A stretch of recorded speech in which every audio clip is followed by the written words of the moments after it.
আজকে সিমাই দুধ চিনি দিয়ে একটা অসম্ভব মজাদার স্বাদের বিস্কুট পিঠা বানালাম। কেউ বলে সিমাইয়ের বিস্কুট, কেউ বলে পিঠা।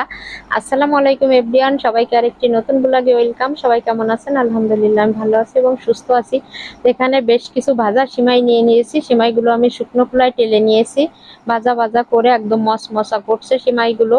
তো একটু ঠান্ডা করে নিয়ে তো আমি সিমাইয়ের ভিতরে এখন এই যে চিনি নিছি, চিনি দিয়ে দেব।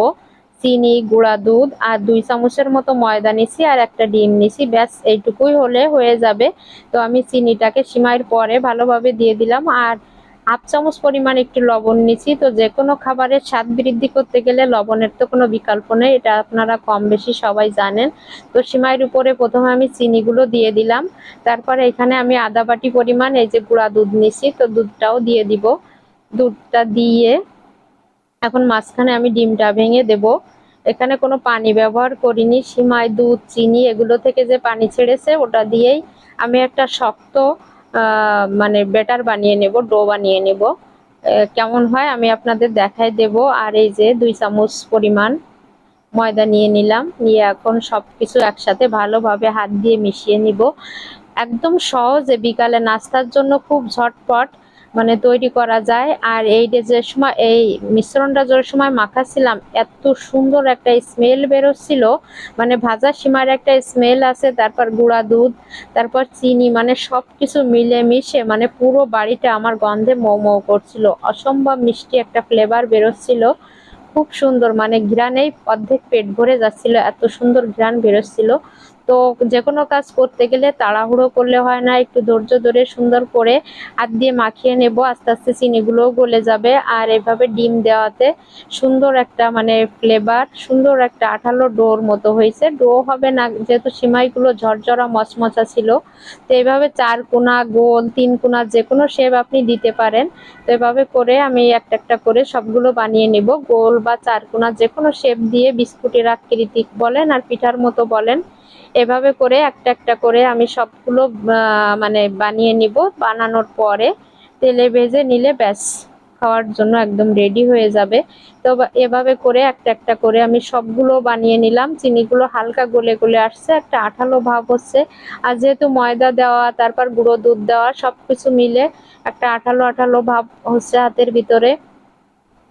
তো এভাবে করে আমি সবগুলো বানিয়ে নিলাম। একদম খুব সহজে বানানো যায় আর খেতে যে এত বেশি মজা, মানে দুধ চিনি তারপর ভাজা সিমাইয়ের মানে প্রত্যেকটার ফ্লেভার অসাধারণ, একদম অসাধারণ। তো দেখতে দেখতে আমার সবগুলো বানানো হয়ে গেছে। দেখেন এইভাবে করে আমি সবগুলো বানিয়ে নিয়েছি। আমার মাঝে মাঝে ইচ্ছা করে নতুন নতুন কিছু করে খাওয়ার জন্য, একঘেয়েমি খাবার আমার বেশি ভালো লাগে না। তো চুলায় প্যান দিলাম, প্যানটা হালকা গরম করে চুলার আঁচটা আস্তে রেখে এপাশ ওপাশ আমি ভালোভাবে তেলে ভেজে নিব।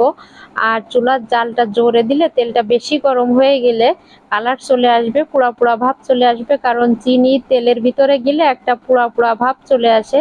তো এর জন্য জালটা একদম আস্তে রাখতে হবে। তো আস্তে আস্তে করে আমি সবগুলো দিয়ে দিলাম যেগুলো ধরেছে। বেশ মানে খানিকটা হয়েছে বিস্কুটগুলো। বিস্কুট বলেন আর পিঠা বলেন এগুলো খেতে আসলে অসম্ভব সুন্দর লাগে। আর মানে ঘ্রাণেই অর্ধেক পেট ভরে যায়, এগুলো দিয়ে সুন্দর একটা ঘ্রাণ বেরোচ্ছে, কারণ ভাজা সিমার একটা ঘ্রাণ আছে। তারপর বিস্কুট, চিনি, সরি মানে দুধ, গুঁড়া দুধ, চিনি সবকিছু মিলেমিশে একাকার হয়ে গেল। তো আমি এপাশ ওপাশ উল্টে পাল্টে সুন্দরভাবে ভেজে নিব। খুব সহজে তৈরি হয়ে যায় নাস্তাটা, খেতে মাশাআল্লাহ অসাধারণ।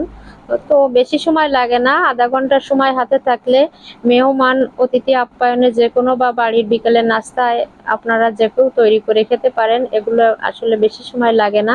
তো আমি একটু উলট পালট করে জায়গা করে ফিরে আর কিছু দিয়ে দিলাম। এভাবে করে দুই ব্যাচে আমি সবগুলো ভেজে নিলাম। খেতে মাশাআল্লাহ অসাধারণ টেস্টি ছিল। মানে মুখের ভিতরে দিলে কি বলবো, মনে হচ্ছিল যেন স্বাদের বোম ব্লাস্ট হচ্ছে প্রতিটা কামড়ে কামড়ে, এত মজা, এত টেস্টি খেতে। দেখেন কি সুন্দর হয়েছে, দেখলেই খেতে ইচ্ছা করছে।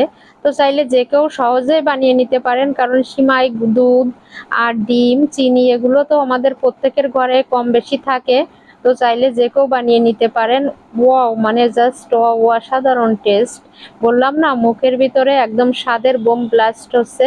তো যাই হোক, আমার ভিডিও ভালো লাগলে পেজটা ফলো করে দিবেন, আর ইউটিউব থেকে দেখলে সাবস্ক্রাইব করে দিবেন। আর এতক্ষণ ধরে ভিডিওটা দেখার জন্য সবাইকে অসংখ্য অসংখ্য ধন্যবাদ। সবাই ভালো থাকবেন, সুস্থ থাকবেন, আমার জন্য দোয়া করবেন। আল্লাহ হাফেজ।